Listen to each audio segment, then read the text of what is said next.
Vous suivez Vision Guinée, mesdames et messieurs, bonsoir et bienvenue dans cette édition d'information. Les titres tout de suite. Le monde célèbre demain la journée mondiale de l'alimentation. C'est dans cette optique que le représentant de la FAO a fait une déclaration qu'on vous propose de suivre dans cette édition. Et puis le bureau politique du RPG remercie le président Alpha Condé pour ses efforts fournis dans la lutte contre Ebola. Une fois encore, bonsoir et bienvenue à tous. L'agriculture familiale, nourrir le monde, préserver la planète, c'est le thème de la journée mondiale de l'alimentation. Elle sera célébrée demain jeudi 16 octobre 2014. À l'occasion, le représentant de la FAO en Guinée a fait une déclaration. Suivez. Cette année, la journée mondiale de l'alimentation rend hommage à la contribution qu'apporte l'agriculture familiale à la sécurité alimentaire et au développement durable. Il faut donc adapter l'agriculture familiale à l'innovation. Il convient d'accorder une attention particulière aux femmes et aux jeunes dans le cadre des efforts concertés visant à promouvoir une croissance économique écologiquement viable et propice à l'intégration sociale. En Guinée, l'agriculture familiale a été touchée de plein fouet par l'épidémie à virus Ebola qui sévit dans le pays depuis le mois de janvier 2014. Hormis de nombreux morts à ce jour, cette épidémie a perturbé la production agricole, les marchés locaux, nationaux et frontaliers et de façon globale la sécurité alimentaire. Face à cette situation, la FAO exprime toute sa solidarité agissante à l'endroit de la population touchée par cette crise. Elle a donc décidé, à l'instar des autres partenaires techniques et financiers, de contribuer au programme national de riposte par des actions de formation des agents de développement rural, par la sensibilisation auprès des communautés à la base et par la distribution des kits pour prévention de l'épidémie. Chose promise, chose faite, les productrices de riz locales vont enfin recevoir leur étuveuse. 600 étuveuses de fabrication artisanale ont officiellement été remises ce mercredi par le département de l'agriculture. C'était au centre de menuiserie de Guinée dans la zone industrielle de Sonfonia à Kiratuba. Nous en dit davantage.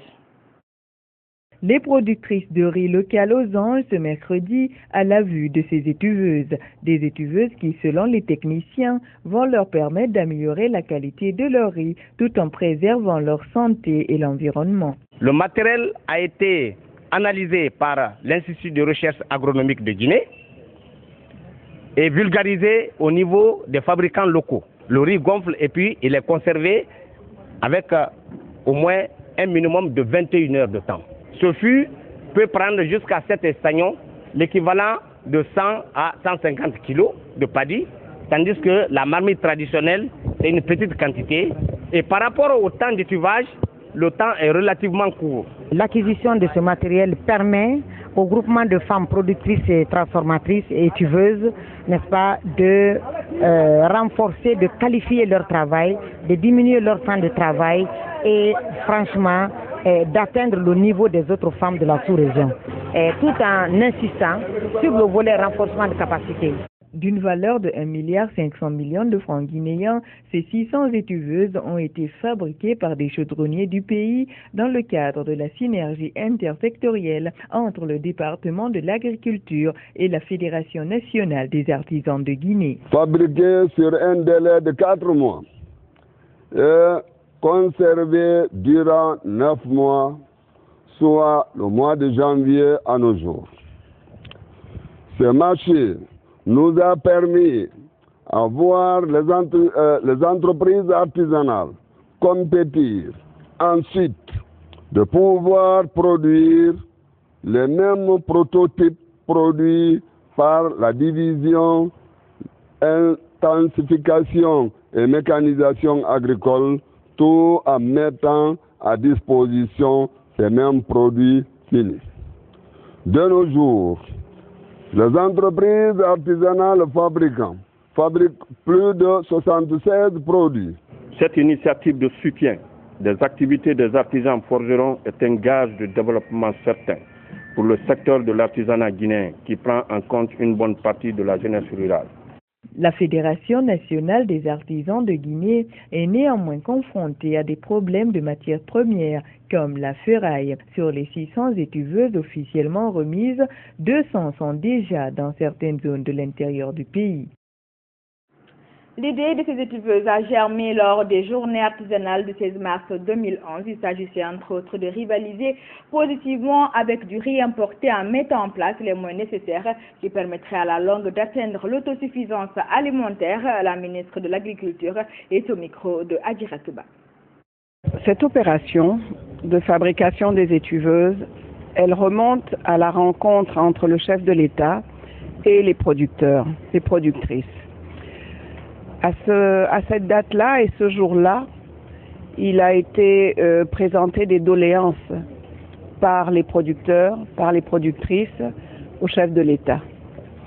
Et ce jour-là, il a été dit qu'on avait du riz sur les marchés qui était de qualité différente et souvent pas très apprécié, en concurrence avec ce qu'on appelle communément Bangladesh. Bangladesh, c'est du riz étuvé, mais qui nous vient des pays asiatiques. Et nous, à ce moment-là, nous avons dit au chef de l'État que nous avions la possibilité d'améliorer la qualité de notre riz à travers des opérations d'étuvage améliorées.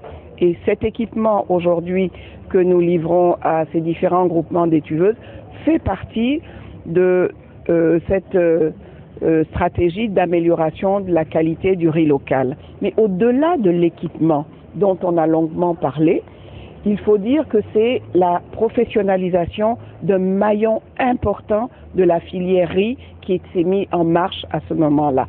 C'est-à-dire que les producteurs devaient rester producteurs et le maillon de la transformation revenait à des femmes qui voulaient se professionnaliser là-dedans. 20 ans après, cela aboutit à ces unions, ces groupements, ces fédérations de femmes étuveuses de riz. Et donc, nous allons pas à pas vers la professionnalisation de notre filière riz. Et ce maillon de la transformation est un maillon fondamental, n'est-ce pas? Nous voulons concurrencer à la fois le riz asiatique blanc à travers un décortiquage parfait, avec le moins de brisures possible, qui n'aura rien à envier au riz importé. Le ministère de l'Industrie, des PME et de la promotion du secteur privé a organisé ce mercredi un atelier préparatoire de journée industrielle de Guinée ouvert sous le thème environnement des affaires et procédures d'implantation d'une industrie en Guinée. Cet atelier permettra ainsi une participant d'identifier des problèmes du secteur et envisager des solutions qui pourraient les permettre de créer en Guinée un réseau industriel performant et compétitif. Idiatou Diallo. Améliorer le climat des affaires, mais aussi renforcer le dialogue public-privé, tel est l'objectif que vise cet atelier préparatoire des journées industrielles de Guinée. Organisé par le ministère de l'Industrie, des PME et de la promotion du secteur privé, cette rencontre permettra aux participants d'identifier en toute sérénité les difficultés qui entravent le développement industriel en Guinée. Il s'agit de se retrouver, de mettre sur la table tous les problèmes qui empêchent ou qui entravent le développement de l'industrie, le secteur privé avec le public, discuter et trouver ensemble les solutions pour une nouvelle stratégie industrielle. Sans le partenariat, dialogue entre l'État et le privé, on ne peut pas aussi réussir, même si on a l'eau, même si on a l'électricité, même si on a les routes partout. Ces travaux auront pour vocation de mener les participants vers une réflexion visant à élaborer un document de politique industrielle pour la Guinée. Celle-ci devra s'intégrer dans la politique industrielle commune de l'Afrique de l'Ouest, fondée sur une vision globale pour tirer profit des avantages comparatifs des États membres et de leur complémentarité. Les journées nationales de l'industrie guinéenne vont permettre de faire le point sur la politique industrielle de la Guinée. Nous savons qu'il y a actuellement des obstacles qui ne permettent pas le développement de l'industrie en Guinée. ces obstacles font que les conditions ne sont pas véritablement favorables à l'essor de l'activité industrielle. À noter que les résultats issus des recommandations de ces journées seront validés à l'occasion des journées de l'industrie et mis en œuvre par un comité national. Eh bien, le ministre de la Fonction publique a rencontré ce mercredi les directeurs des ressources humaines des différents départements interministériels de la Guinée. Objectif est échanger sur les modalités de finalisation au recensement biométrique qui sont à la dernière phase. Aïssata Kaba a compte rendu. Le gouvernement guinéen ambitionne de doter son pays de cadres compétents. À travers le ministère de la Fonction publique, il a initié le programme de réforme de l'administration. Il comprend, entre autres, le recensement biométrique des fonctionnaires de l'État, un recensement pour assainir le fichier administratif guinéen. Ce jeudi, le ministre de la Fonction publique était avec les directeurs des ressources humaines de différents départements ministériels du pays pour faire le point sur les modalités de finalisation de cette troisième et dernière phase de l'opération de recensement. Après la mise en œuvre des différentes phases, il importe maintenant de finaliser cette opération à travers une série de mesures prises pour consolider les résultats. Parmi ces mesures, vous avez eu le gel des fonctionnaires, le gel des salaires durant le mois de septembre 2014. Nous avons entrepris tout dernièrement, à partir du 10 février, une autre opération phare pour recenser les 11 089 fonctionnaires. Mais pour le moment, il y a près de 4 200 et quelques fonctionnaires dont les dossiers ont été validés, traités, mais ils ne sont pas numérisés. Ceux-ci feront l'objet d'un enrôlement en janvier 2015. Alors nous sommes en train aussi de mettre en œuvre la mesure de dévirement des salaires de l'ensemble des fonctionnaires. Et à ce titre, un contrôle physique et technique est prévu. Venus de toutes les régions de la Guinée, les DRH s'engagent à respecter les mesures de consolidation engagées par le ministre Kourouma pour une meilleure finalisation du recensement. Nous sommes engagés vraiment à poursuivre cette opération parce que nous avons vu que c'est bénéfique pour notre nation et ça nous allège la gestion des ressources humaines. Ça va nous permettre de maîtriser nos effectifs et de maîtriser la masse salariale pour permettre à notre État, la République de Guinée, de créer d'autres emplois pour les jeunes générations et d'assainir notre fichier du personnel. La première phase de l'opération du recensement biométrique consistait au remplissage des fiches, la deuxième l'enrôlement et la troisième qui est en cours consistera à transférer ces fichiers dans les bases de données. Cette phase devrait prendre fin en décembre prochain. 2524,30 milliards de francs guinéens, c'est le besoin de financement sur base de caisse dégagé par le projet de loi de finances rectificative pour 2014. La Guinée pourrait être confrontée à un manque à gagner résiduel de financement de 627,57 milliards de francs guinéens à cause du déséquilibre du budget de l'État dû à l'épidémie d'Ebola. L'annonce a été faite ce mercredi par le ministre délégué au budget. C'était à l'occasion de la présentation du projet de la loi de finances rectificative 2014 à l'Assemblée nationale. Manian Kondé. Cette communication du ministre délégué au budget était axée autour de 3 points dont le contenu du projet de loi de finances rectificative pour 2014. Ce projet de loi de finances, marqué par un contexte économique difficile à cause de l'épidémie d'Ebola, prévoit une augmentation des dépenses qui se chiffre à 14 566 milliards contre une prévision initiale de 13 267,44 milliards de francs guinéens. Également dans ce projet, les recettes de l'État diminuent de 105,89 milliards. Les grandes masses du projet de loi de finances rectificative pour 2014 et le solde budgétaire de base correspondant en pourcentage du PIB se présentent ainsi qu'il suit. Recettes en pourcentage du PIB, projet de loi de finances rectificative 2014, 18,79% contre 19,69% initialement prévu en 2014, soit une baisse aux environs de 1% du PIB. Dépenses en pourcentage du PIB, 30,74% dans la LFR contre 27,40% dans la LFI 2014. Dépenses courantes en pourcentage du PIB, 18,11% en 2014 dans la LFR contre 14,89% dans la LFI. Dépenses en capital en pourcentage du PIB toujours, 12,40% contre 11,90%. Solde de base, moins 6,34% contre moins 2,20%. Le projet de loi de finances rectificative pour 2014 dégage un besoin de financement sur base de caisse de 2524,31 milliards de francs guinéens. Le ministre du Budget affirme que le gouvernement guinéen pourrait être confronté à un manque résiduel de 627,57 milliards de francs guinéens à cause de l'impact négatif de l'épidémie d'Ebola.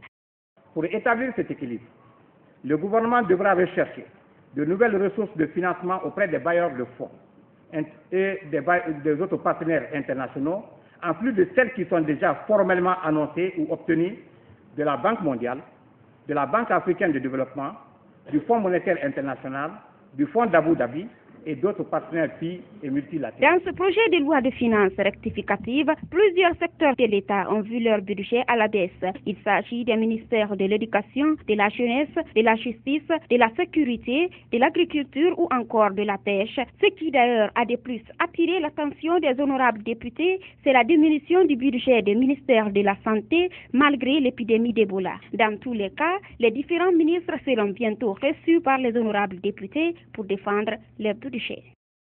Par rapport à cette présentation de la loi de finances rectificative, je vous propose de suivre la réaction de certains députés au micro de Maniang Condé.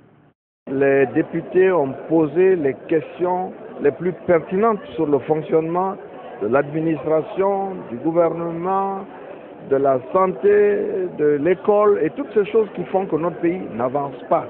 Il faut qu'on ait des réponses spécifiques à ces questions-là. Il se trouve que nous sommes dans un cadre particulier dans un premier temps parce qu'il s'agit d'une loi de finances rectificative, c'est-à-dire que c'est avant la fin de l'exécution, dans la mesure où les indicateurs ne sont pas suffisamment en place, on se dit qu'il faut corriger. C'est cette correction qu'on est en train de faire. Mais cette correction ne peut pas être uniquement théorique, elle doit être adaptée à la situation de notre pays.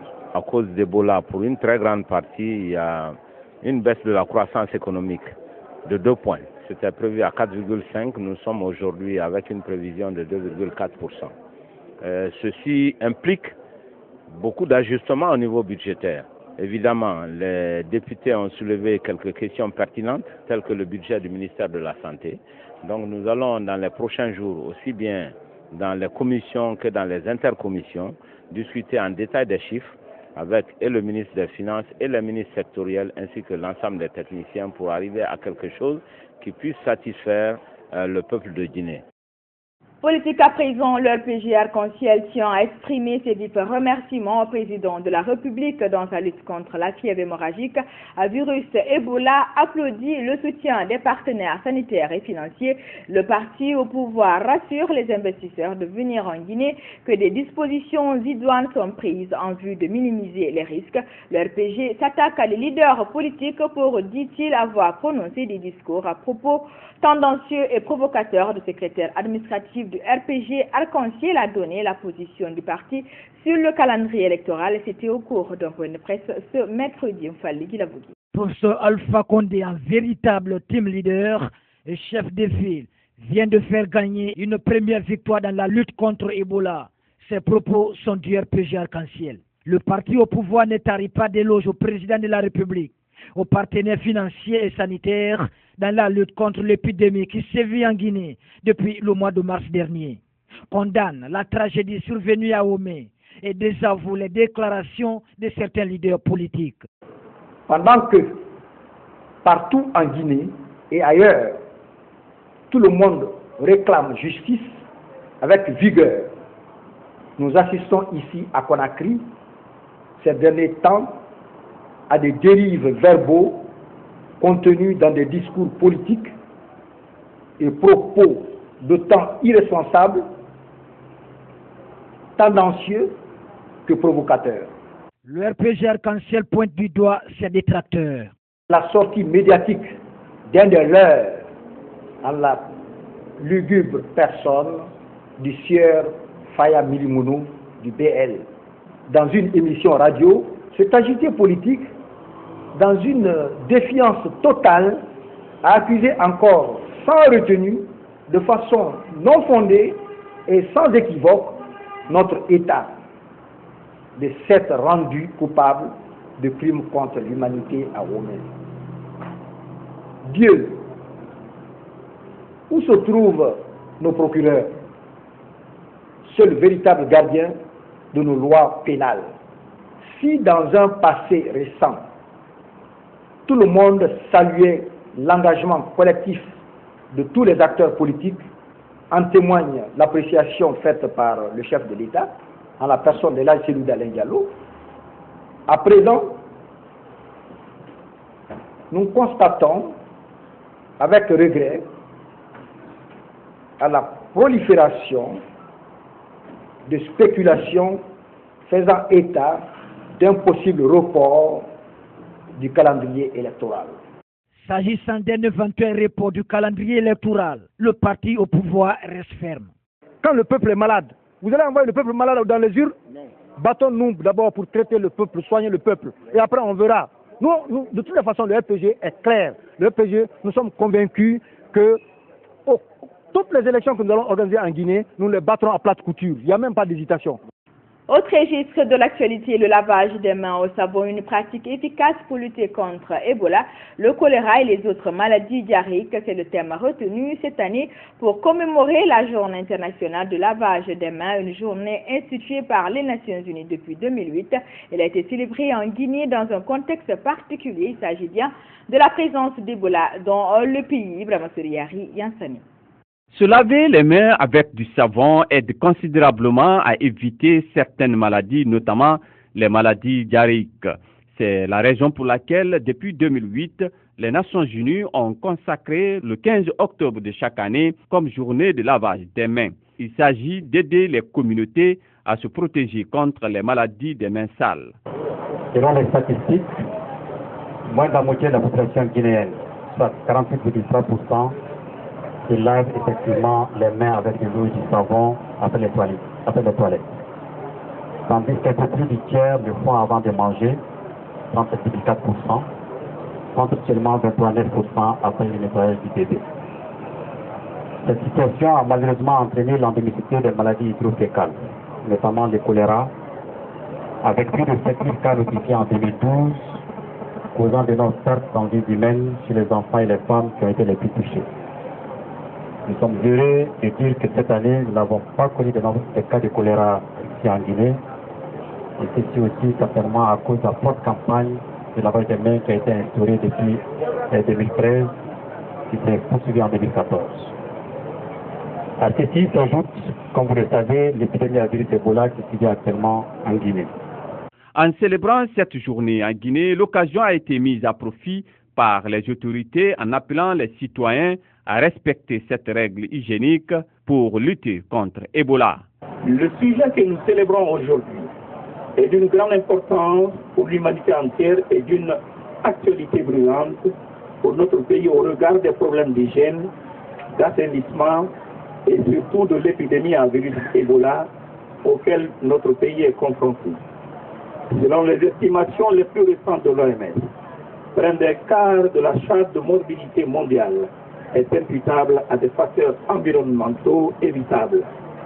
Aujourd'hui, nous sommes très réjouis. C'est pourquoi je profite de cette occasion pour lancer un appel à toutes les populations de Conakry de s'approprier des directives qui seront données aujourd'hui pour que ces directives soient un tremplin intégré dans la lutte contre la fièvre Ebola. Des mains propres pour sauver des vies, c'est le slogan retenu cette année pour la Journée internationale de lavage des mains.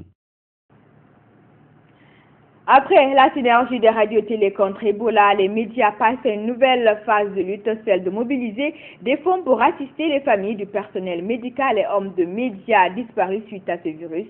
C'est dans cette optique que l'ensemble des associations de presse à travers la Maison de la Presse de Guinée organise un téléthon du 15 septembre au 16 novembre 2014. Lansana Traoré.